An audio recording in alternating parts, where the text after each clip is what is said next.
Hey everyone, I hope you're all doing well. In this video, I'll be showing you a beginner's guide on cat breeding in Mewgenics, how to get some stronger cats with the mutations you want and everything related to it.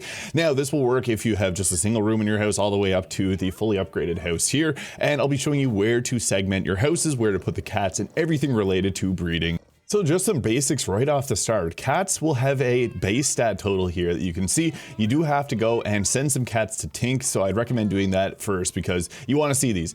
7 is the highest that we can get in a stat, and what's great about this is you can actually have some cats that have like their back end more mental stats high, and then have some of the other cats with their physical stats high, and if you have a high stimulation, those cats are likely to pass on both sides of the genetics here.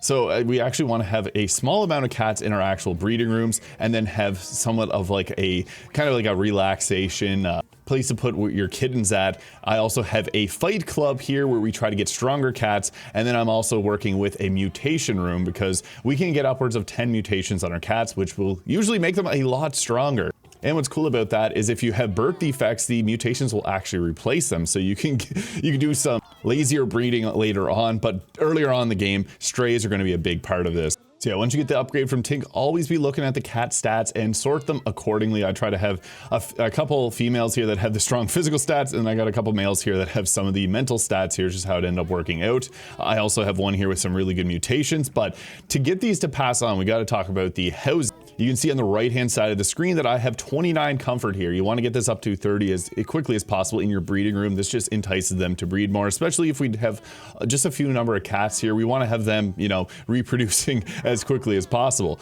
The second thing is stimulation. Now this one may be a little bit more important because this is going to ensure that we do get those stats to pass on to the next cat, but also that we are passing on some of our passive abilities here, which I have some cats here that have really good ones, like the Never Full here, which lets me heal over the maximum amount of health points on my cats, which is actually pretty crazy. And occasionally I also had this cat in here that came with nanobots, which gave some healing over time. So always been looking for different passives, and even if you have a high appeal, you can get some strays that come in with these that are very useful. So for our breeding room, have a high comfort and stimulation. I like to do it in the ceiling because the ceiling actually, or the roof, has more space for you to put items down. That's kind of the most important part. You can see here it has a very long floor, which means that you can place a lot of these items that normally would have to be stacked on top of something else. This is something you'll get as you continue to get through the game, and every Sunday you're going to be able to purchase more of these from Baby Jack's shop, so that's something you always want to be doing. And also when you're on runs, doing the hard mode and opting for the box instead of the treasure chest gets you more of these, which is really important. But I prioritize having like the high comfort and stimulation here, but also health. Now health is an interesting one because if you get cats that get injuries, they can actually recover if you have a high health. So like I have a -1 to the stat here. Over time, he may end up recovering that. It's good to have that in this room. You can kind of put a separate room if you get these stats to be more of like a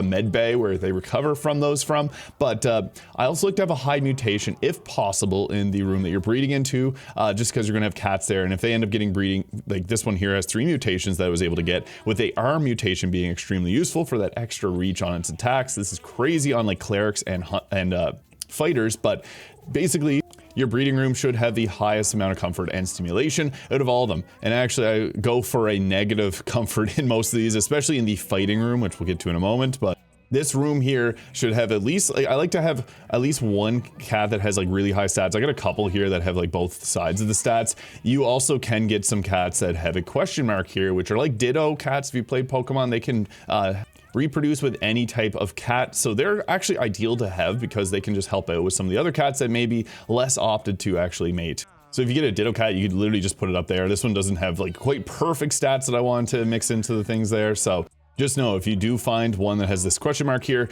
it is really good to have up here just because it's easy to reproduce with. So we got our breeding room here. Next is like, I guess a nursery type room. These are where I put all like the cats that I'm like planning on taking out on fights. Now it depends on the size of the rooms that you got. I just have these here separated, so you can kind of keep bloodlines separate if you got a couple of them going, just so that you do end up, or mixing them up so that you do end up preventing some inbreeding. But at a certain point, if you're constantly mixing in strays into the mix, you'll run a low chance of getting inbreeding. Like you will get some that are slightly inbred. I actually have a really good chance of not getting a lot of them because I'm constantly putting in strays. As you can see, there are a lot of them that are not inbred, just a slight amount. If you start to get them inbred, I always just end up tossing them, send them to Tink. So I'll constantly be checking them, but these rooms are more so just to hold cats, because I have the fighting room here where we want to put as many items that's going to reduce the amount of comfort. You can see here we have a 15 comfort and 12 stimulation. Just have all the stimulation gear here. And then this room here is all about mutations. So you can see here we got the brain of Glorg. The mutation room is just so that we can get some cats that have new types of mutations that we could potentially take up top and pass on to other cats. Again, you can get up to 10 mutations, so that's kind of the end game, and there are ways to get crazy amounts of mutations. I'll be doing a video on that in the future, as it is a little bit more complex for this type of video. But I should explain why the reason we have a fight room in the first place is this will actually get you some stronger cats. So as they continue to win fights, they are going to get boosts to their stats, which just makes them a whole lot stronger when you take them out on fights, and then especially for defending later on. So it's not amazing whenever they end up dying, but hey, you can get some pretty solid boosts out of this. This is more so like the survival of the fittest. I typically put my like uglier cats or lower stat cats in here, just try to get them beefed up as much as possible for future runs. So I guess it's just a simple breakdown. If you have less rooms, the breeding room is just one you're gonna always want to have. Have it in a room just to separate those kittens is also quite nice. And then having a room that's focused on fighting, that'd be the 3-room setup. The mutations is something you do a bit later, and I just have a second room here just to split them up. But you could also put this as like a health room if you wanted to. Just depends on the amount of furniture you do have.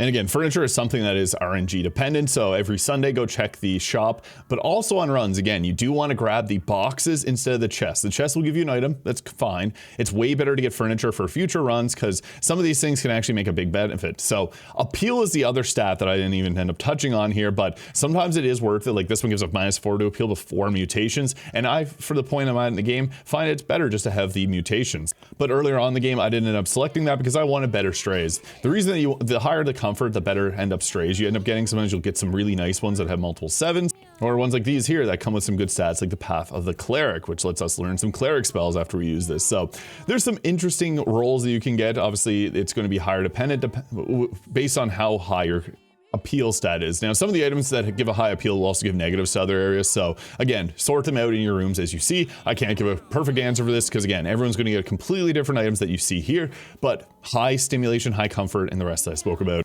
But what you're looking for most in a cat, if it's possible to get one of these here with the question mark, like the Ditto Cat, that is just going to be the best because they are the best for mating. Then they'll also, what's interesting is if they mate with a male on that day, they won't mate with a female the same day. They'll pick one for that day and mate with those cats. So if you have multiple in a room with them, you could potentially get multiple cats. Again, this is something you can also see when you upgrade a Tink, so it'll be giving away a lot of kittens, especially if you get genetics or any type of thing that you just don't want to see on your cat. And it is also okay to get rid of cats if you think they're ugly, because again, it's your game. But we're looking for some good moves, good passives, and anything else that we could pass on to future cats. So I like this one here. It's got this nice butcher ability. Now, the family tree is an important thing. This is something that they try to make this game not like a spreadsheet, but with things like this, you got to keep track of, and it's a little bit difficult to keep track of things like this, but with the family tree, that's why it's important to separate your kittens, and constantly, I like to be throwing in these strays into the mix, just so we're getting some different bloodlines in here, and that prevents the inbreeding. But you can always take a peek at this, and you can actually have something like very farly related and still end up inbreeding your cat. So just be mindful of that it is really tricky to avoid that. So that's why we want to throw in the strays.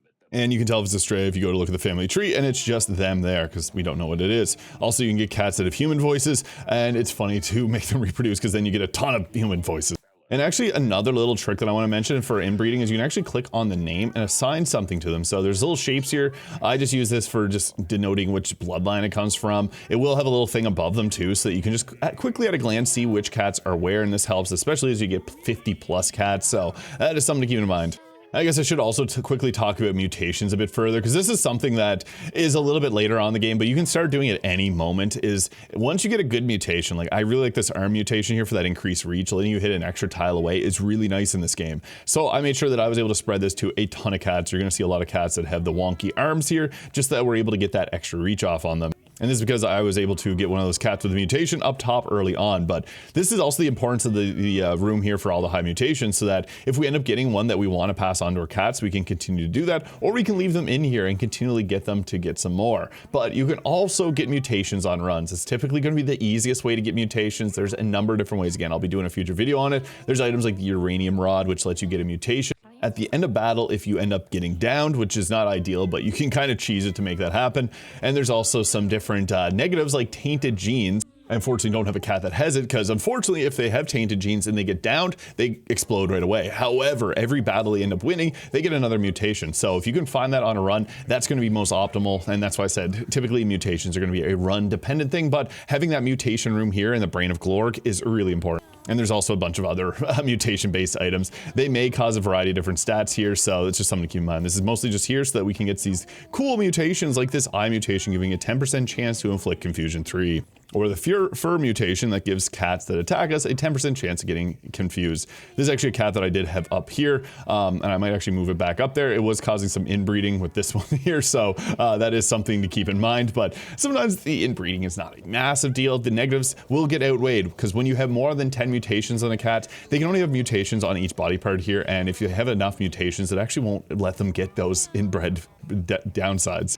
I also just want to quickly talk about stats as you level up, and going into some of the boss fights that you'll have at your house here. One thing to note is that if you bring just like 2 or 3 cats on a run, you can get them to become a much higher level, which makes a huge difference.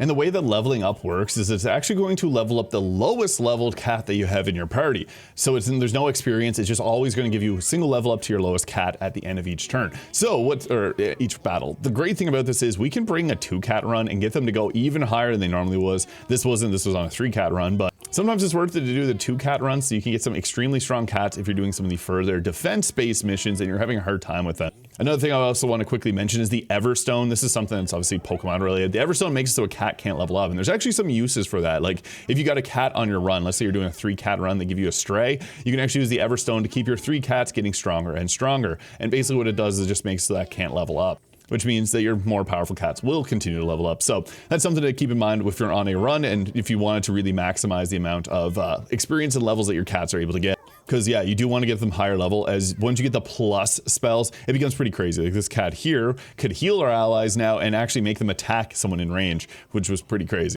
And once you start getting multiple skills that get upgraded, your cats become extremely powerful. So don't be afraid to do a 2 or 3-cat run sometimes if you need a little bit extra firepower. But yeah, just to summarize things, have a breeding room, have these rooms to separate our cats to avoid the inbreeding, have the fight club room that nobody talks about and everyone gains stats from, and a mutation room with the goal of trying to get multiple mutations on your cats. This is something to work on over time, so as long as you're just keeping chipping away at this, you'll eventually start to get some cats. I don't have any perfect 7s yet, but we're getting close as science evolves. But let me know if you have any questions in the comments below. Hit the subscribe button too if you found this video useful. Let me know what type of Mewgenics content you guys would like to see next, and I hope you guys all have an incredible day. We'll see you in the next one.